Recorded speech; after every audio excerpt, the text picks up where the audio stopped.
Hey, what is up, you sexy beast? Moonlight Tristan here, and I am bringing you creepy stories. This episode is called Mr. Widemouth. It's very highly rated, and in order for it to actually make sense, you have to stay to the end of the video, so I'm actually going to get right into it. Alright guys, so just like the last time, I'm actually going to end with the story, and so I really hope you guys do enjoy the story. I'm going to get right into it, and remember the fact that I love you.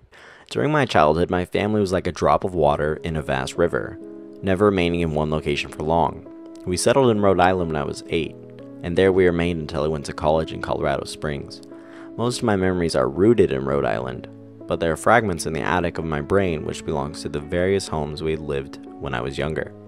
Most of these memories are unclear and pointless, chasing after another boy in the backyard in North Carolina, trying to build a raft to float on the creek behind the apartment we rented in Pennsylvania, and so on.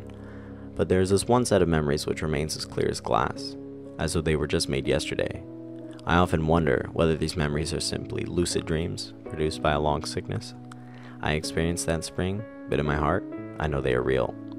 We were living in a house just outside of bustling metropolis of New Vineyard, Maine. Population 643. It was a large structure, especially for a family of 3. There were a number of rooms that I didn't see in the 5 months we resided there. In some ways, it was a waste of space, but it was the only house on the market at the time, at least within an hour's commute of my father's workplace. The day after my 5th birthday, attended by my parents alone, I came down with a fever. The doctor said I had mononucleosis, which means no rough play, and a fever that lasted more than 3 weeks. It was a horrible time to be bedridden. We were in the process of packing our things and moving to Pennsylvania, and most of our things were already packed away in boxes, leaving my room barren. My mother brought me ginger ale and books several times a day, and these served the function of being my primary form of entertainment for the next few weeks. Boredom always loomed around the corner, waiting to rear its ugly head and compound my misery. I don't exactly recall how I met Mr. Widemouth. I think it was about a week after I was diagnosed with mono.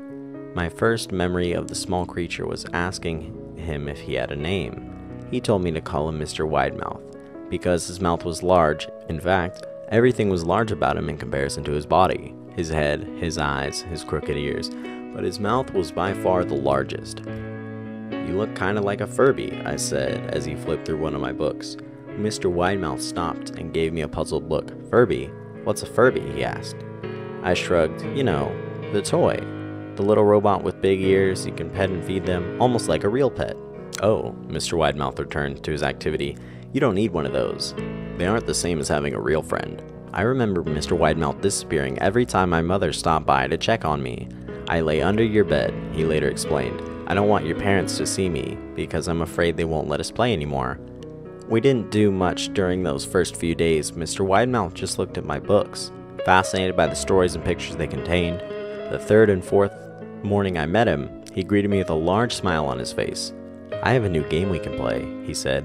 "We have to wait until your mother comes back to check on you, because she can't see us playing it. It's a secret game." After my mother delivered more books and soda at the usual time, Mr. Widemouth slipped out from under the bed and tugged my hand. "We have to go to the room at the end of this hallway," he said. I objected at first, as my parents had forbidden me to leave the bedroom without their permission, but Mr. Widemouth persisted until I gave in. The room in question had no furniture or wallpaper. Only a disgusting feature was a window opposite of the doorway. Mr. Widemouth darted across the room and gave the window a firm push, flinching it open. He then beckoned me to look out at the ground below. We were on the 2nd story of the house, but it was on a hill, and from this angle the drop was farther than the 2 stories due to the incline. "I like to pretend play up here," Mr. Widemouth explained. "I pretend that there's a big soft trampoline just below this window, and I jump. If you pretend hard enough, you bounce back up like a feather. I want you to try." I was a 5-year-old with a fever, so the only hint of skepticism darted through my thoughts as I looked down and considered the possibility. "It is a long drop," I said.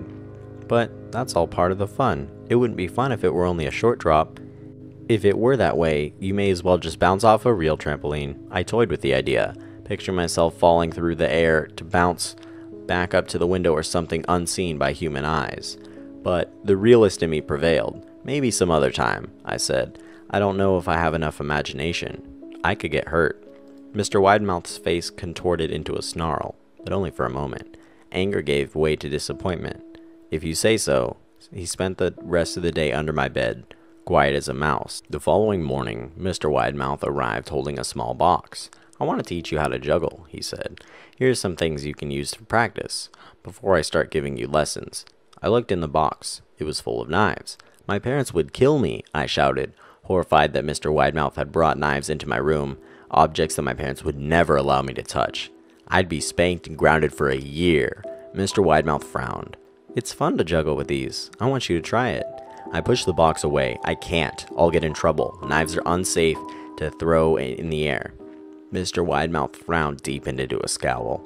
He took the box of knives and slid it under my bed, remaining there for the rest of the day. I began to wonder how often he was under me.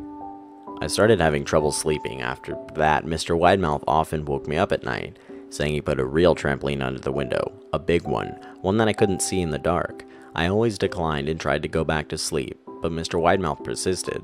Sometimes he stayed by my side until early in the morning, encouraging me to jump. My mother came to me one morning and told me I had permission to walk around outside. She thought the fresh air would be good for me, especially after being confined in my room for so long. Ecstatic, I put on my sneakers and trotted out of the back porch, yearning at the feeling of sun on my face. Mr. Widemouth was waiting for me. I have something I want you to see, he said. I must have given him a weird look because he then said, It's safe, I promise. I followed him to the beginning of the deer trail which ran through the woods behind the house. This is an important path, he said. I've had a lot of friends about your age. When they were ready, I took them down this path, to a special place. You aren't ready yet, but one day I hope to take you there. I returned to the house wondering what kind of place lay beyond that trail. 2 weeks after I met Mr. Widemouth, the last load of our things had been packed into a moving truck. I would be in the cab of the truck, sitting next to my father for the long drive to Pennsylvania. I considered telling Mr. Widemouth that I would be leaving, but even at 5 years old, I was beginning to suspect that perhaps the creature's intentions were not to my benefit. Despite what he said otherwise, for this reason, I decided to keep my departure a secret. My father and I were in the truck at 4 a.m. He was hoping to make it back to Pennsylvania by lunchtime tomorrow to help with his endless supply of coffee and a six-pack of energy drinks. He seemed more like a man who was about to run a marathon than one who was about to spend 2 days sitting still. Early enough for you? He said. I nodded and placed my head against the window, hoping for some sleep before the sun came up. I felt my father's hand on my shoulder. This is the last move, son. I promise. I know it's hard for you, as sick as you've been. Once Daddy gets his promotion at work, you can settle down and make friends. I opened my eyes as we backed out of the driveway. I saw Mr. Widemouth's silhouette in my bedroom window. He stood motionless until the truck was about to turn onto the main road. He gave a pitiful little wave goodbye, steak knife in hand. I didn't wave back. Years later, I returned to New Vineyard. The piece of land our house stood upon was empty except for the foundation, as the house burned down a few years after my family left. Out of curiosity, I followed the deer trail that Mr. Widemouth had showed me. Part of me expected him to jump out from behind a tree and scare the living bejesus out of me. But I felt that Mr. Widemouth was gone, somehow tied to the house that no longer existed. The trail ended at the New Vineyard Memorial Cemetery. I noticed that many of the tombstones belonged to children.